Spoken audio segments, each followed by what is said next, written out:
Good morning. Can everybody hear me okay? Okay.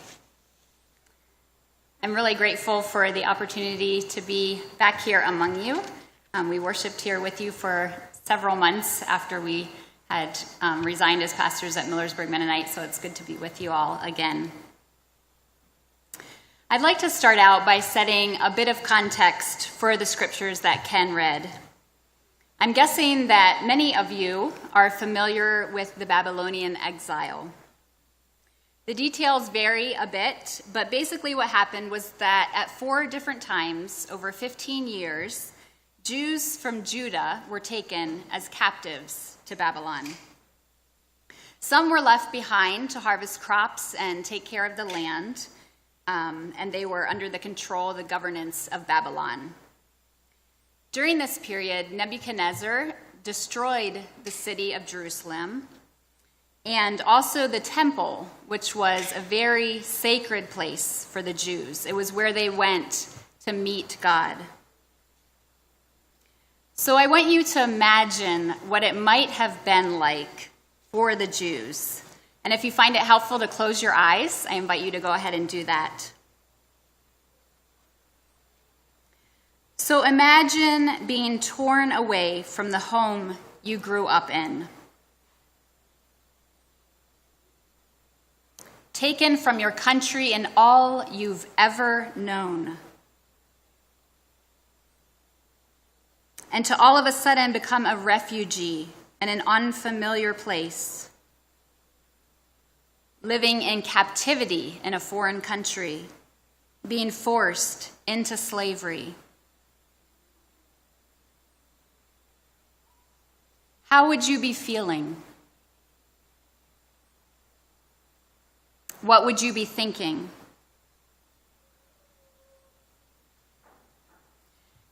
There are millions in our world today who don't have to imagine what that would be like. There may be some differences, but think about all the people who are living in crisis and despair. Today, more than 68 million people around the world are displaced from their homes. About 25.4 million of those have been forced to flee their own countries entirely, leaving familiar lands behind them. Over 2/3 of those refugees come from only 5 countries: Syria, Afghanistan, South Sudan, Myanmar, and Somalia. Today, in the year 2018, slavery still exists in the world. Human trafficking generates $150 billion annually. There are 40+ million slaves globally. That is more than ever before in human history. Slave owners prey on the poor and the weak. 1 in 4 victims of forced labor are children. People trapped in slavery face physical, verbal, and sexual abuse daily, and they cannot leave to find other work or protect their families. Slavery is a violent crime that happens via the internet, in brick kilns, fishing boats, brothels, tree-cutting facilities, and quarries and mines. Behind these statistics are people who are loved by God.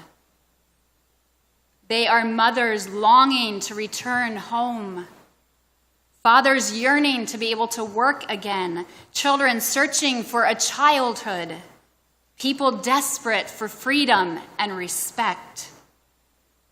They are waiting for good news, for liberty, for release, for the vengeance of God, for comfort, for the oil of gladness.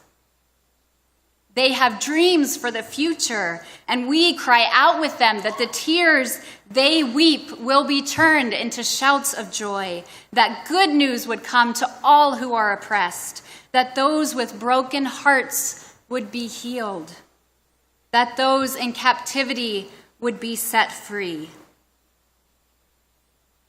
The Judeans also waited for somewhere around 50 to 70 years to return to their homeland. Some of them died and never got to go back home. Some were born in Babylon and never had been home. And by the time the Persian conqueror of Babylon, Cyrus, gave them the freedom to return home, some decided to stay in Babylon instead. I wonder, as time went on, if their homeland of Judah began to seem like a dream. I would guess that as the years went by, they experienced doubt, confusion, and a sense of hopelessness, wondering if they would ever get to go back home again, ever be free again, or if this was their new reality forever. Ezekiel was one of several prophets who kept alive the dream of one day returning home. Were those prophecies actually going to come true? We all experience these times of doubt, confusion, hopelessness, questioning what God is doing, if our present reality is ever going to change. Those in-between times when we're waiting for God to do a new thing in our lives. The past 2.5 years have been my in-between time. As Ken mentioned, Patrick and I used to co-pastor at Millersburg Mennonite Church. In 2015, we felt God leading us to end our time there as pastors. So we resigned and finished there in December of that year. 2016 was a year of huge transition for us. We said goodbye to our beloved congregation at Millersburg. Goodbye to our role as pastors. Goodbye to working together as husband and wife. Goodbye to our big stone retaining wall, which decided to collapse just days before we went to Florida for the birth of our second child. It was wonderful timing. We said hello to our little girl and to the city of Hollywood, where our son had been born just 17 months earlier. After spending 3 weeks in Florida, we headed home back here to Ohio, where we faced even more transition as Patrick started a new job as a social worker, working with clients who have severe and persistent mental illness. And I became a full-time stay-at-home mother to our 2 little ones. I was a bit nervous about staying home, being home by myself for 10 hours every day with a newborn and a 17-month-old, with no family support around. But that was how it worked out for us. And we really didn't think it would last much longer than maybe a year. Within that year, we began to feel God calling us to pastoring again. So we filled out the forms that we needed to, and our names were put on the list of available pastors for Mennonite Church USA. That was over a year ago, and nothing has yet worked out for us. Another aspect of this in-between time for me has been several unresolved health issues. Excuse me. I worked with a doctor in Canton for about a year. I've had all kinds of tests. I've been on lots of supplements and medications. I've tried several elimination diets to see if the issues are food-related. And sometimes I feel like I'm right back where I started. None of this is what we had imagined when we resigned from pastoring and prepared for our future. We were feeling the need for a break from pastoring and imagining a time of refreshment. We hoped that God would use this time to feed our souls to heal the parts of us that needed healing, and to ease the amount of stress that we had been carrying. Instead, I felt like my soul was completely drained, my body was all messed up, and my stress was at an all-time high. During this time of waiting for God to do something new, something great in my life, I have experienced a lot of doubt, confusion, and hopelessness. What is your in-between? What are you waiting for God to do in your life or the life of someone you love? What reality do you find yourself in that causes you doubt, confusion, hopelessness, or that causes you to wonder if what you are praying for and believing for ever will come to fruition? Both of the scriptures that Ken read and that we read, Isaiah 61 and Psalm 126, take place post-exile, so after the Jews were released and allowed to return to their homeland. After endless years of waiting, they were finally home. Psalm 126 says, "When the Lord restored the fortunes of Zion, we were like those who dream." When the liberated refugees returned from Babylon, they had to remind themselves that they were not dreaming. The word dream in this particular context most likely refers to dreams that take place when we're sleeping. So the psalm is referring to a level of reality beyond our ordinary conscious experience. The psalmist's past experience and hope for the future are being shaped by a reality beyond their present experience and beyond the present reality of the world. Psalm 126 calls us to be like dreamers, those whose lives are not shaped by the limits of our experiences, but the hidden reality of what God has already declared will be. This gives me such hope. I so often look at my present experience and struggle to see and understand what in the world God is doing. I feel frustrated that our circumstances aren't changing in relation to my physical health, to looking for a pastorate, and the list could go on. There's a sense of being stuck in the present.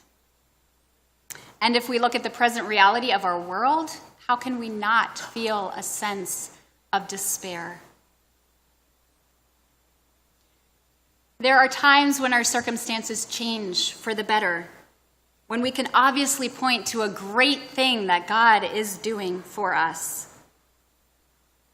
But perhaps more often, it's about learning to look beyond the obvious and see the hidden realities, to recognize that even in the in-between times, those times of waiting, confusion, doubt, despair, that God is at work, sometimes in a lot of small moments that add up to great things in us and in the world. When I think about the struggle and the pain that Patrick and I went through to become parents, and I remember the times when I thought it might never happen, and then I look at my precious children, it's obvious to me that God did a great thing for us and for them. But in the daily grind of taking care of my little ones, when I am challenged, sometimes minute by minute, actually sometimes second by second, to be patient, to be loving, to be kind towards them, those times are when it's hard to focus on the joys and the blessings. But in these everyday moments, God is still working great things in my life and in the lives of my children. One spiritual practice that has helped me notice how God is working in my life is to take some time in the evening and think about what brought me joy that day. I don't know about you, but I tend to focus on the brokenness in my life and in the world. So this practice helps me redirect my focus to see the blessings that God is giving me, the ways that God has been present with me, how he is restoring my life in the midst of the everyday. I understand that not too long ago, you all as a congregation went through a time of discernment when you talked about the things that are happening in your lives and the church life that are cause for celebration, and also the areas that you need to grow in as a congregation. What a wonderful way to remember the things that God has done for you, the great things God has done here at Worcester Mennonite. And also to acknowledge that there is still more for God to do here. And each one of you has an active part in that. The Spirit of the Lord God is upon you. Because the Lord has anointed you. He has sent you to bring good news to the oppressed, to bind up the brokenhearted, to proclaim liberty to the captives and release to the prisoners, to proclaim the year of the Lord's favor and the day of vengeance of our God, to comfort all who mourn, to provide for those who mourn in Zion, to give them a garland instead of ashes, the oil of gladness instead of mourning, the mantle of praise instead of a faint spirit. God is at work here in Worcester and throughout the world and continues to restore people and communities. So I encourage you as individuals and you as Christ's body here at Worcester to watch for opportunities to join in the great work that God is doing, bringing good news to the oppressed, healing those who are hurting, and freedom to those who are in bondage. I want to end by sharing a story about a young boy who was freed from slavery. International Justice Mission is a Christian global organization that works at rescuing people caught in slavery. And if you haven't heard of them, I highly recommend checking them out online. You can find them at ijm.org. Here is a story that gives testimony to the great things God is doing through one organization. Thousands of children between the ages of 6 and 18 live in slavery on Lake Volta, working up to 18 hours a day in the fishing industry. For these young children, the only way out of slavery is to drown or to be rescued. Children just like Foley. Foley was raised by his grandparents in a loving home in Ghana, several hours from the largest man-made lake in the world, Lake Volta. They wanted to send him to school, but simply could not afford his school fees, so Foley stayed home. One day, his grandfather was struck by a car, and medical expenses quickly piled up. It was then that a relative who lived near Lake Volta visited and offered to take Foley in. His grandparents believed he would simply go from one loving home to another. Foley arrived at his new home on a remote island on Lake Volta with no school or no medical facilities. Foley didn't know it at the time, but he had just become a slave. Very early one morning, Foley was taken by his boat master out on the massive waters of Lake Volta, and as they floated in the deep, dark water, he wondered why he had been brought to this lake. He soon learned that his boat master needed children like him to dive into the dark, murky water and untangle nets that would catch on branches below the surface. Foley didn't know how to swim. 18-hour workdays would become routine for Foley. He woke up at 2 a.m., spent the day pulling in heavy fishing nets, and fell asleep around 8 p.m. just to start again in a few hours. This was young Foley's life, and this is life for thousands of other young boys in Lake Volta. One morning, as he was preparing for another grueling day, some IJM, International Justice Mission, social workers, investigators, and local authorities were searching for children who were working as slaves on Lake Volta.